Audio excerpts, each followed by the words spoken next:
في البداية ما تنساش تدعمنا بلايك للفيديو وباشتراكك في القناة، وعلشان يوصلك كل جديد بنقدمه ما تنساش تفعل زر الجرس.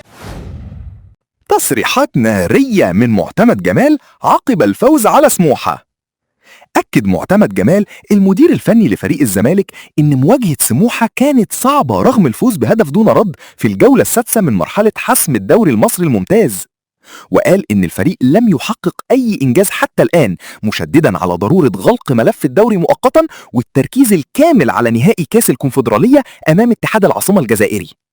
وأضاف إن الفريق يمر بظروف صعبة بسبب ضغط المباريات وعدم الحصول على راحة كافية، مؤكدا السفر إلى الجزائر خلال الساعات المقبلة لخوض لقاء الذهاب.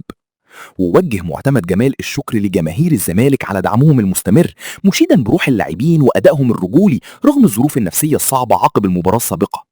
كما أشار إلى عدم وضوح موقف إصابة بيزيرا ومحمد السيد في ظل ضيق الوقت قبل السفر، مؤكدا إن ناصر منسي أدى المطلوب منه وإن التركيز حاليا بالكامل منصب على البطولة الأفريقية.